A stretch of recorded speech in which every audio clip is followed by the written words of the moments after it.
En esta oportunidad vamos a agradecer muy especialmente, y aprovecho la oportunidad, a don Abel Augusto, a doña María Cristina por la invitación, que se me hace de nuevo a este país tan lindo, tan acogedor, pero en especial al homenaje que se le ha dado a don Paulino Mora. En realidad para nosotros en Costa Rica es un acto muy especial, es una persona muy querida y su familia también.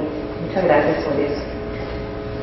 Trataré de ser breve y de exponer ojalá algunas ideas que puedan ser de su interés con ocasión de la vigencia del Código Procesal Agrario panameño aprobado recientemente.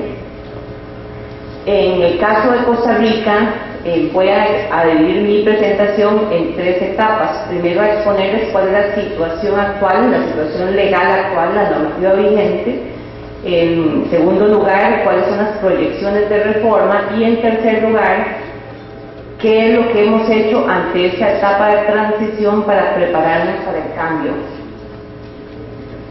En el caso de Costa Rica, la ley vigente es la Ley de Jurisdicción Agraria de 1982. Esta ley, pese a que se aprobó en ese año y entró en vigencia en ese año, no generó que se crearan los juzgados agrarios especializados y el Tribunal Agrario Especializado de una vez, sino que tuvimos que esperar 6 años, fue hasta el año 1988.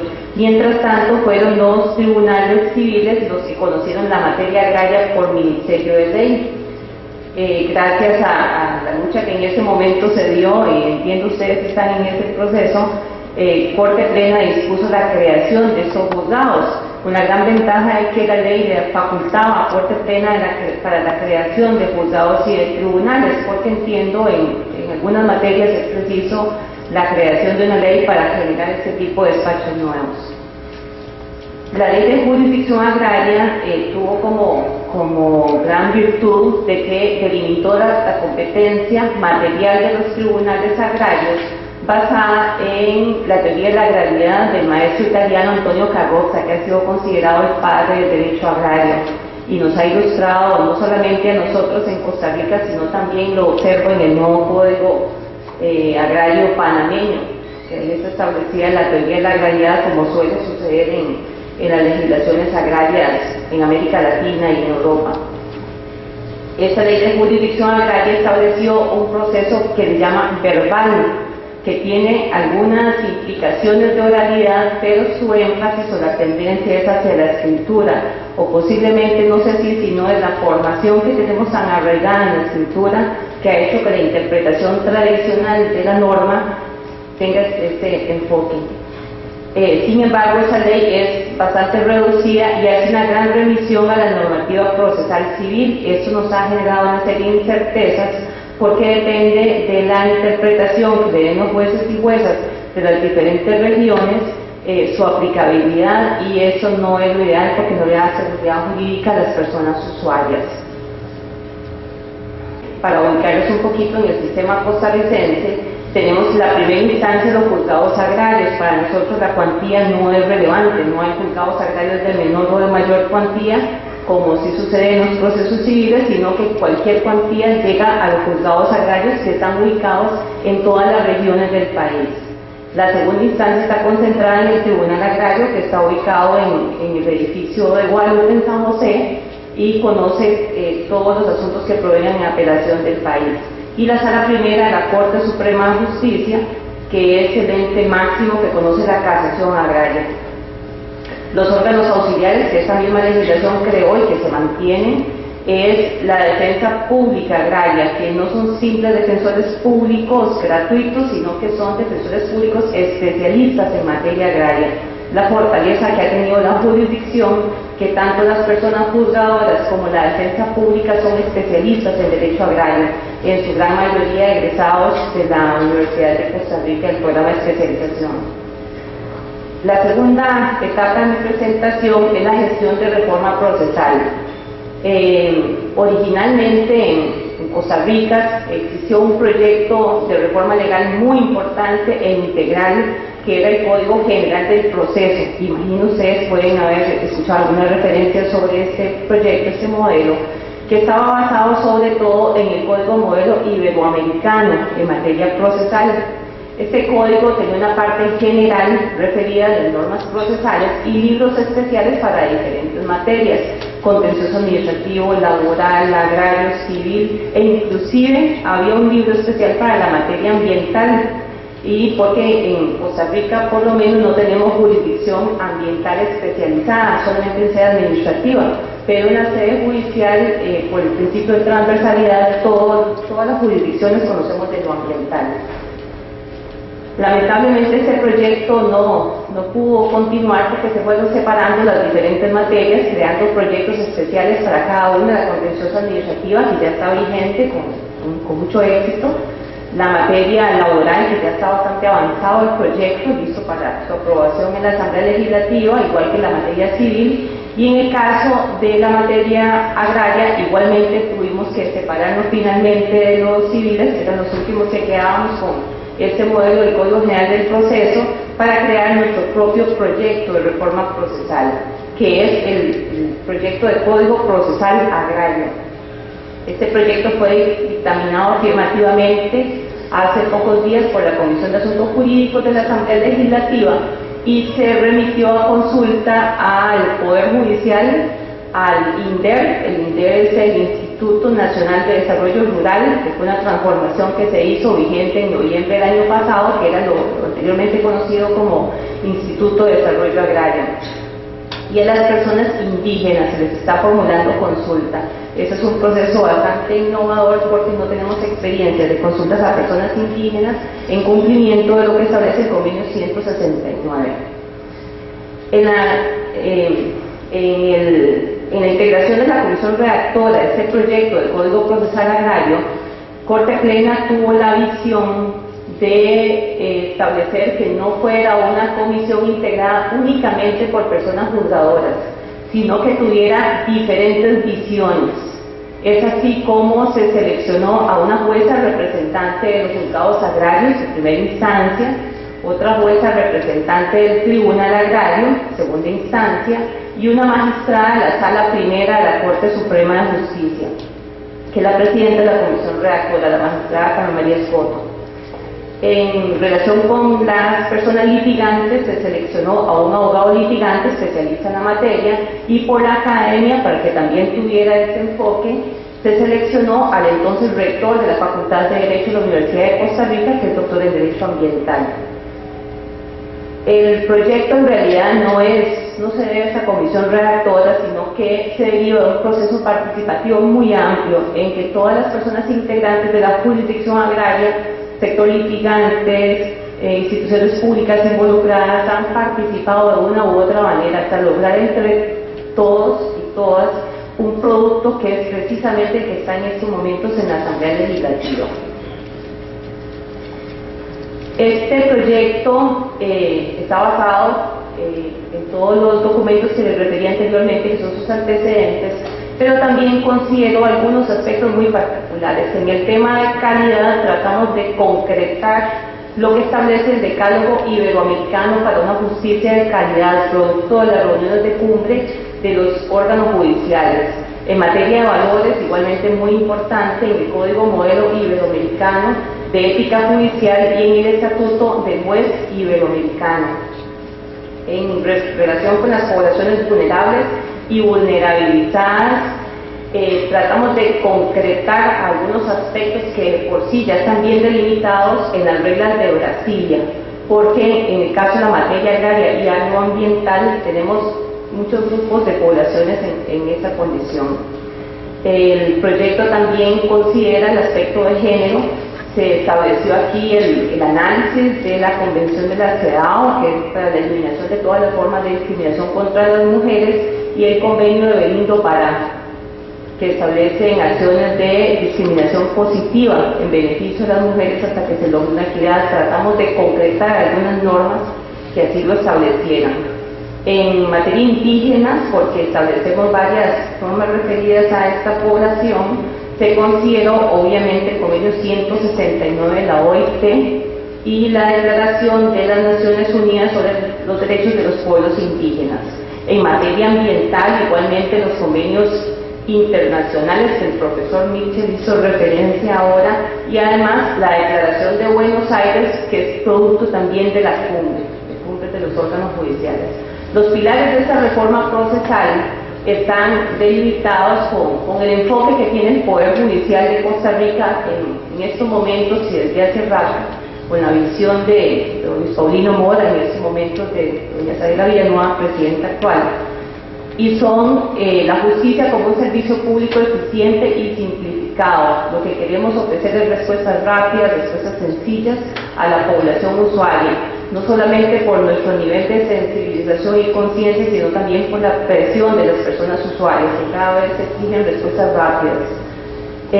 También jueces y juezas agrarias especializadas y con un perfil gerencial, que entiendan que el proceso se gerencia, se hace más eficiente, o sea que de una u otra manera intervengan en la aplicación de estas normas. La persona usuaria como eje central de la administración de justicia, nos debemos a estas personas, para ellos existimos, y la oralidad por audiencia sobre todo. Esto porque la visión que se tiene en América Latina es que la oralidad no es la oralidad por la oralidad misma, y no existe, por lo menos en nuestros procesos, un sistema que es estrictamente oral, ni siquiera estrictamente escrito, sino que son mezclas. El enfoque de este proyecto, como es el enfoque de los otros proyectos y códigos ya aprobados en materia de oralidad en Costa Rica, es oralidad por audiencias, o sea, enfocar la oralidad a la etapa de las audiencias, porque todavía se nos quedan algunas etapas escritas que son necesarias, que es la primera parte del proceso. Igualmente, dentro de los pilares está la optimización del uso de tecnologías de información. En el caso de Costa Rica, el Poder Judicial ha optado desde hace bastantes años por hacer una gran inversión de nuestro presupuesto en nuevas tecnologías. A veces no se les da el máximo aprovechamiento, y lo que se quiere con esta reforma procesal es utilizar todos estos beneficios que nos ofrece la tecnología y eliminar la resistencia al cambio que a veces presentamos las personas adultas. Igualmente, se pretende dar un acceso a la justicia a las poblaciones vulnerables y vulnerabilizadas, así que también adquirimos conciencia del tema de la brecha digital y de la brecha cultural. La Sala Constitucional costarricense nos ha dado muchos lineamientos sobre ese tema, porque la idea no es obligar a las personas usuarias a que tengan que adecuarse ya a partir de la aprobación de la reforma al tema de la tecnología, ni siquiera en estos momentos, si ya la estamos aplicando, sino que si se nos acredita de alguna manera que su utilización les causa algún perjuicio, necesariamente tenemos que procurar que estas poblaciones en condición de vulnerabilidad o vulnerabilizadas tengan un acceso adecuado a la justicia. Pensemos en las personas indígenas, que a veces no tienen ni siquiera equipos electrónicos donde puedan visualizar una sentencia oral. La priorización de los procesos ambientales. Usualmente en materia procesal se habla mucho de eso, pero entonces tratamos de concretar esto, de qué manera, en lo que son los plazos, reducción de plazos, en lo que son la responsabilidad, la inversión de la carga probatoria, que es propia de la responsabilidad objetiva en materia ambiental. Entonces establecimos algunos lineamientos al respecto, que en realidad es concreción de la normativa internacional en materia ambiental, que la Sala Constitucional de Costa Rica ha establecido que es supraconstitucional, o sea, está por encima de la Constitución política, porque está referida a derechos humanos. El derecho ambiental es un derecho humano. Igualmente, se establecen algunos lineamientos sobre la reparación in natura, que es el objetivo principal del derecho ambiental, para que el recurso dañado sea el que se trate de restablecer con la indemnización respectiva. El destino de los fondos, en esto traemos jurisprudencia de la Sala Primera, sobre todo en un caso muy interesante de Costa Rica, en que para que los fondos no fueran la caja única del Estado, la Sala Primera de la Corte estableció que necesariamente tenía que crearse un fideicomiso que estuviera administrado por el MINA, el Ministerio de Ambiente y Energía en nuestro país, y que destinar ese fideicomiso exclusivamente a la restauración del recurso dañado, porque de lo contrario los fondos irían a caja única, o sea, el destino no sería, se saldría de nuestras manos. La estructura organizacional que ofrece este proyecto es exactamente la misma que existe en estos momentos. que es bastante simplificada, no es compleja, procuramos que no se crearan órganos nuevos, porque la respuesta que se está dando en estos momentos es buena. Lo que queremos ahora con este proyecto es excelente en la gestión.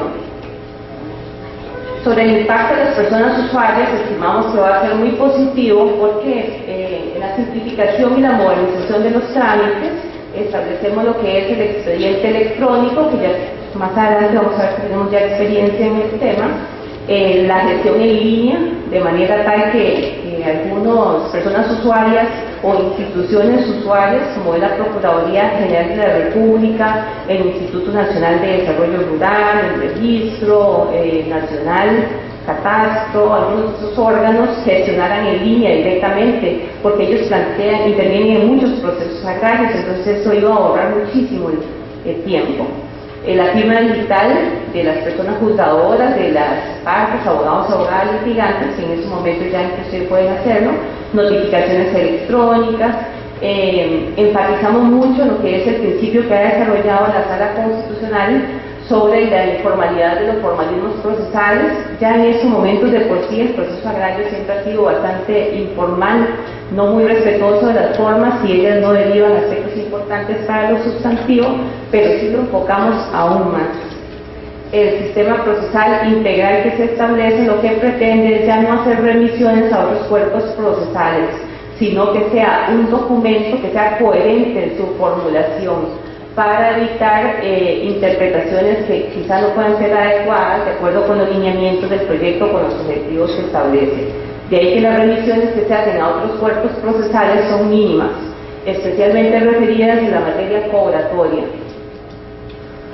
La seguridad jurídica que esto ofrece para las personas usuarias pues es bastante, porque esperamos que el nivel interpretativo sea bastante coherente en todas las regiones del país, y especialmente porque se mantiene un único tribunal agrario con la misma sede en San José, con posibilidades y proyecciones para que Corte Plena pueda crear más tribunales agrarios en caso de que los amerite la cantidad de procesos. Sin embargo, estadísticamente consideramos que no era necesario crear por ahora más sedes. Y también algunos aspectos referidos a la brecha digital y cultural, a la cual me refería hace unos minutos. En cuanto a las innovaciones que plantea el proyecto, especialmente están referidas a lo que es la competencia material. En la competencia material traemos a la ley algunos pronunciamientos que están sentados desde hace bastante en lo que es leyes especiales en materia ambiental, la ley de biodiversidad, que delimita la competencia en lo penal, contencioso administrativo, agrario. En el caso de lo agrario, expresamente establece que está referida a los conflictos entre las personas particulares, referidas a lo ambiental, la ley de suelos, por ejemplo, que deriva la competencia para los tribunales agrarios, la ley del Instituto Nacional de Desarrollo Rural, y algunas otras leyes especiales que así lo establecen. Entonces tratamos de completar. Igualmente la Sala Primera ha tenido algunos pronunciamientos sobre materia de propiedad intelectual referidos a la actividad de producción agraria y lo ha remitido a lo que es la jurisdicción agraria. Tratamos de concretarlo. Igualmente ha costado mucho la delimitación de la competencia con aspectos vinculados con lo administrativo, y recientemente, bueno, no tan reciente, en el 2010 la Sala Constitucional emitió un pronunciamiento indicando que todas aquellas situaciones y relaciones jurídicas vinculadas con la actividad de producción agraria correspondían a los tribunales agrarios, algo que se pretendiera la nulidad un acto administrativo en cuyo caso hubiera contenciosa. Igualmente la Sala Primera ha delimitado mucho la competencia sobre el tema. El proyecto lo que pretende es concretar esto. La idea es eliminar los tiempos innecesarios en los conflictos de competencias y que quede claramente establecido, por supuesto dejando un ámbito abierto para los cambios que se vayan gestando con el paso del tiempo, porque es un proyecto que se espera se aplique a largo plazo también. Se establece lo que es la demanda improponible, como así lo tiene el proyecto de Código Iberoamericano, que es una innovación importante. Ya en las resoluciones del Tribunal Agrario lo hemos implementado, sin necesidad de que se estuviera, pero da más seguridad jurídica si ya existen causales concretas para rechazar estas demandas que realmente no tienen ningún futuro. El patrocinio en letrado se mantiene en la defensa pública. Sin embargo, se introduce un cambio importante porque usualmente en las materias con alto contenido social como es la agraria, se considera que si la persona usuaria llega sin abogado o abogada que le represente, lo que hacemos en la práctica es que la persona juzgadora asume esa representación y trata de ubicarla dentro de la audiencia de prueba. Sin embargo, esto consideramos no es lo ideal, porque la persona juzgadora debe conservar su rol de imparcialidad en el proceso, y además esta persona no tendría realmente una representación, prácticamente podría considerarse que queda en estado de indefensión. Entonces hay un nivel de exigencia de que tenga un patrocinio letrado, e igualmente se establece la obligatoriedad de que los abogados y abogadas litigantes designen una persona que les sustituya dentro del proceso. Con esto lo que pretendemos, y es fundamental para la implementación eficiente de la oralidad, que no se suspendan las audiencias programadas. En relación con el desahucio administrativo, que está regulado muy deficientemente en el ordenamiento jurídico costarricense, que eso se maneja en sede administrativa. Sin embargo, establecimos una norma de manera tal que no sea el Ministerio de Seguridad Pública el encargado de determinar en qué casos procede, sino que necesariamente tenga que pedir un dictamen al INDER, al Instituto Nacional de Desarrollo Rural, que es el ente especializado en lo que es la producción agraria. Eso lo consideramos ya en la práctica muy importante. Mantenemos lo que es la prueba para mejor resolver, porque consideramos que el perfil de la persona juzgadora en este modelo procesal tiene que ser muy activo, muy dinámico, de manera tal que si es necesario el establecimiento o ordenar prueba para mejor resolver, pues debe hacerlo para proteger los intereses estatales, para el interés público especialmente. Y eso sí, se establecen algunas normas de manera tal que esta prueba no se convierta en lo que peyorativamente conocemos como la prueba para mejor atrasar, que se ordena para evitar la emisión de la sentencia, sino que se establece una obligación de que si se va a emitir, se haga en la etapa inicial. En cuanto a las medidas cautelares, es una normativa bastante innovadora. Especialmente consideramos algunas de las normas que tiene el vigente Código Procesal Contencioso Administrativo de Costa Rica, que ha tenido muy buena experiencia sobre el tema, de lo que son las medidas provisionalísimas, que son de mucho interés para la materia ambiental, porque nos permite, si se hace la gestión en el acto, trasladarnos al sitio, tomar la medida con la prueba existente, y después de esto dar la audiencia respectiva a la parte contraria. La parte contraria podrá ofrecer la prueba, y una vez que tengamos todos los elementos probatorios, ya con tiempo, con la vigencia de la medida provisionalísima, tomar la decisión si la mantenemos o la cambiamos, pero la protección del recurso sí sea inmediato. Eso es muy importante en materia ambiental, agroambiental y en el resto de asuntos referidos a lo agrario, que están siempre vinculados con lo que es la manipulación de animales o de vegetales. Se establece lo que es la ejecución provisional, que hasta el momento no lo teníamos en Costa Rica, y eso es parte de lo que ofrece el Código Procesal Modelo Iberoamericano, que permite la ejecución provisional de la sentencia siempre y cuando se rinda una garantía. En algún momento hubo alguna discusión sobre el tema, porque se consideró que eran las personas con mayor cantidad de recursos económicos que iban a poder echar mano a eso para ejecutar sentencias sin estar firmes. Sin embargo, se consideró que igualmente en el sector agrario costarricense hay bastantes empresas que necesitan la ejecución pronta de algunas de esas decisiones, y si se puede rendir garantía, así está asegurado el derecho de la parte contraria. Pero de todas formas se estableció la contragarantía de la parte contraria, si no, la perdidosa por lo menos, si no se desea que se ejecute. El énfasis que pone el proyecto a la implementación de la oralidad es lo que llamamos las dos audiencias básicas, la audiencia preparatoria y la audiencia de prueba. Estas dos audiencias se concentran en una sola en los procesos no ordinarios, en los interdictos, desahucios, todo este tipo de procesos que el proyecto establece, pero en lo referido al proceso ordinario sí se divide en dos audiencias concretas, como nos explicaba ayer el profesor que nos acompaña de Alemania. En la audiencia preparatoria lo primero que se hace es identificación de partes, identificación del tribunal, las reglas básicas de la audiencia que deben quedar muy claramente establecidas, sobre todo con un cambio drástico en ese sentido. Lo primero que se hace es la conciliación, porque el énfasis es la conciliación ante causa y dentro del proceso en general. El saneamiento del proceso, que son las nulidades procesales. La idea no es anular y atrasar el proceso, sino que ahí mismo, si hay algún vicio, se arregla delante de las partes y seguimos adelante. Las correcciones de la demanda y contestación e inclusive la ampliación de hechos y de prevenciones para los procesos ordinarios, ahí mismo en la audiencia. Y entonces le damos traslado a la parte contraria para que tenga la oportunidad de referirse y contestar esa ampliación de hechos e inclusive ampliación de pretensiones y ofrecimientos de pruebas. Se define en esa audiencia preparatoria lo que son las coadyuvantes y otras personas intervinientes, la fijación de la cuantía del proceso. Reitero, la cuantía no es relevante en nuestro caso para la definición de la competencia, pero sí para las daños y perjuicios y estimaciones de otra índole. En esa misma audiencia se resuelven las medidas cautelares y las medidas tutelares referidas a lo ambiental que las partes han planteado.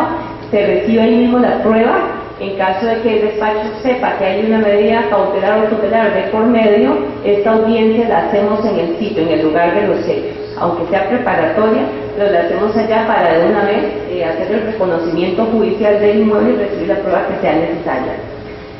Se definen los hechos controvertidos. Esto es fundamental porque consideramos que mucho del atraso que se genera en los procesos agrarios se debe a que se recibe toda la prueba de manera indiscriminada. Y la idea es que tener la certeza de que la persona juzgadora conoce el expediente, no llega a la audiencia sin saber de qué están hablando, y a veces se evidencia con las personas usuarias y con los abogados o abogadas. Sino que ahí mismo tiene que establecer cuáles son sus hechos controvertidos, y de acuerdo con eso es que va a proceder a la admisión de la prueba. Y algo fundamental para ofrecer mayor celeridad del proceso es que ahí mismo se va a hacer la fijación de la fecha para la audiencia de prueba, que es la etapa que sigue, con la conciliación de agendas. O sea, los abogados y las abogadas van a tener que llevar ahí sus agendas, igualmente nosotros, la agenda electrónica, para que tengamos la certeza de que esa audiencia se va a realizar y que se va a realizar lo antes posible. No incluimos, como la ley vigente lo tiene, una obligatoriedad de que entre una audiencia y otra hayan 5 o 10 días, como a veces sucede, porque en realidad esos plazos usualmente no se cumplen, porque depende de la administración eficiente de la agenda del despacho. En cuanto a la audiencia de prueba, que es la audiencia más importante de este proceso, lo inicial es la identificación de partes del nuevo tribunal y las reglas. Necesariamente la persona que participa en esta audiencia es la que va a emitir la sentencia, no puede ser una persona diferente. Se hace un resumen de lo debatido entre las partes y se procede a la recepción de la prueba. Ahí se hace en el proyecto una recomendación del orden de prueba, sin embargo se deja la libertad de la persona juzgadora en el orden en que se reciba. Puede ser documental, pericial, declaración de parte, declaración testimonial, y la más importante, que no le incluye en la presentación, es el reconocimiento judicial. Es fundamental el reconocimiento judicial que se hace del área en conflicto, y olvidé decirles que por regla en este caso esta audiencia necesariamente tiene que realizarse en el lugar de los hechos. En estos momentos, con la legislación vigente, es facultativo, pero lo que queremos aquí es que exista la obligación de hacerlo. Se establece, salvo que sea un proceso de mejor derecho, ¿verdad?, que es innecesario, pero son casos excepcionales en materia agraria, o bien que las partes renuncien a esta etapa, entonces en cuyo caso únicamente se procede a conclusiones y emisión de sentencia. Luego, en esta misma audiencia de prueba, luego la recepción de los elementos probatorios, tenemos la emisión de las conclusiones. No establecimos 15 minutos, 30 minutos, porque creemos que tenemos que respetar a las personas y sus diferentes capacidades, y a veces no podemos cortarle la palabra por 15 minutos a alguien que desea expresarse, tiene algún tipo de limitación, hay que permitirle que se exponga adecuadamente. Luego se procede a la emisión de la sentencia, que tiene que hacerse al concluir la etapa probatoria, y a la apelación. La apelación tiene que establecerla ahí mismo de manera oral en la audiencia. Recordemos que estamos hablando del campo, ¿verdad? De la montaña, no necesariamente en la sala de audiencias. Entonces tenemos que contar con todo el equipo necesario. Ya algunos despachos tienen acceso a eso. También en materia recursiva se estableció lo que es la apelación diferida.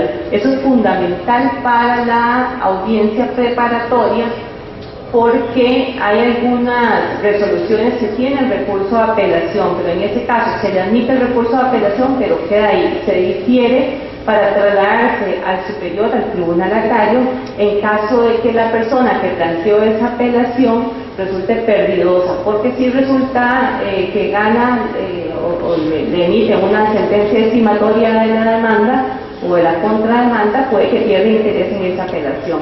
Pero mientras tanto, si es posible, por ahora hay unas apelaciones que no tienen esta naturaleza, simplemente se reserva, entonces eso hace que el proceso sea bastante más ágil. En el tema de la sentencia, por regla general, la sentencia tiene que emitirse de manera oral, luego en que concluye la audiencia de prueba. Sin embargo, tratándose de materia agraria por las condiciones tan particulares, consideramos un par de excepciones.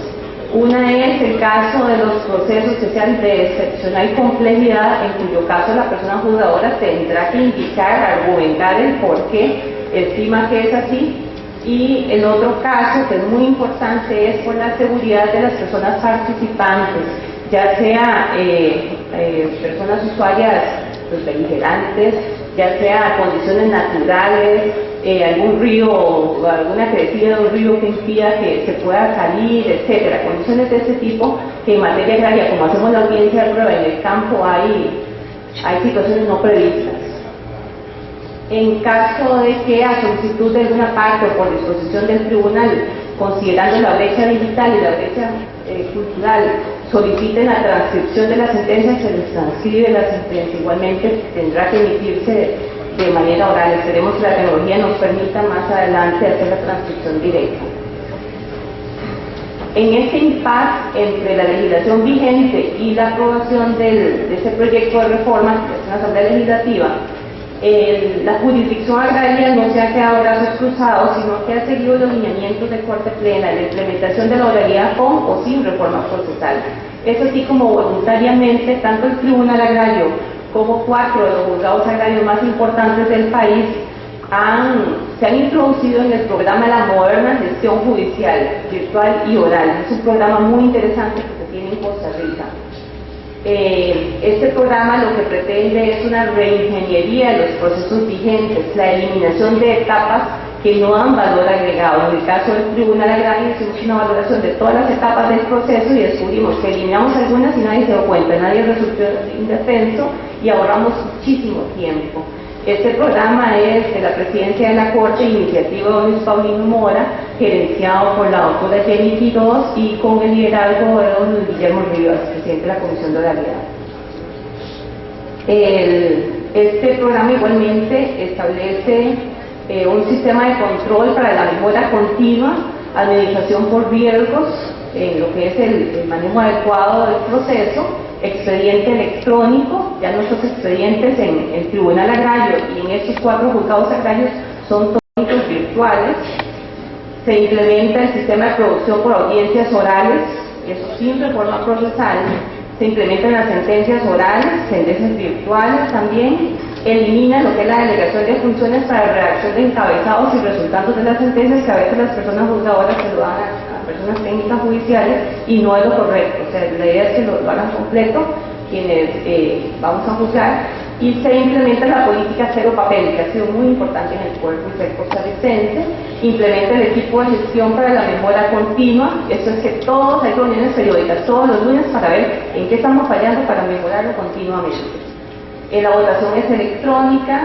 Se elimina lo que es el cotejo de la sentencia, que antes todo lo hacíamos por escrito, no, ahora todo es virtual, de manera tal que si nos reunimos a votar, el voto sale impecable, íntegro en el momento. Procedemos a poner la firma digital, procedemos a notificar con el mismo la herramienta escritorio virtual, entonces ya las partes y abogados y abogadas no tienen la queja, que a uno se les notifica primero y a otros se les notifica después, sino que la orden de notificación va inmediata y automatizada. Pero lo más importante es la firma digital, eso nos ha ahorrado muchísimo y se hace exactamente en el momento, un momento real, en el momento de la votación. La ubicación virtual de expedientes es muy importante, a veces llegan al despacho personas de diferentes partes del país y puede que no encuentren el expediente por la situación escrita. Si es virtual, la ubicación es exacta e inmediata, ya tenemos experiencia de esto. Cada persona usuaria interna del despacho, el equipo de trabajo, tiene el escritorio virtual, sus tareas debidamente definidas con los plazos respectivos para que tengamos claro qué tenemos y qué no, y nuestra responsabilidad. Se implementa el rol automático de asignación de nuevas causas, ya no es manual, sino que se hace de manera automatizada. Se disminuyó el consumo de papelería, porque lo estamos estableciendo de manera virtual, yo reitero, sin reforma procesal. Se da una capacitación a las personas litigantes de cada una de las zonas de estos juzgados para que conozcan cuál es el modelo, para que no sea sorpresivo para ellos. Se estableció un protocolo de etiquetado para las audiencias orales de manera tal que si se hace una audiencia oral, inmediatamente el despacho vaya indicando qué es lo que sigue, para que cuando revisemos en segunda instancia o cuando llegue a casación ya se conozca en el minuto X qué es lo que consta en la grabación. Se da una itineración electrónica de los expedientes, eso es que ya no hay que coger el paquete de expediente físico y mandarlo al tribunal desde una región del país hasta el centro de San José, sino que se hace nada más la autorización electrónica, entonces la visualización es inmediata. Una grandísima ventaja con este modelo es que ya Corte Plena aprobó el protocolo de reglas prácticas del Juzgado Agrario Modelo de Alajuela. Eso significa que su aplicación es obligatoria y estandarizada para el resto de los juzgados agrarios del país. El proceso de diseño, el protocolo de reglas prácticas del Tribunal Agrario, estamos en ese proceso, punto de seguir este otro protocolo. Y en cuanto a la preparación para el cambio, ya para concluir, disculpen el exceso de tiempo, nos hemos preparado también en el tema de capacitación. Primero se hizo hace 2 años un diagnóstico de necesidades de capacitación de la materia agraria, lo cual generó el programa de especialización agraria por competencias, para dar no solamente conocimientos, sino también habilidades y destrezas a las personas juzgadoras sobre la implementación de la reforma, capacitación en el uso de la tecnología de información por parte de gestión humana y capacitación sobre el alcance del proyecto. Ya hemos venido desde hace rato con este sistema. Les agradezco muchísimo su atención y estoy para servirles en cualquier aspecto que quieran.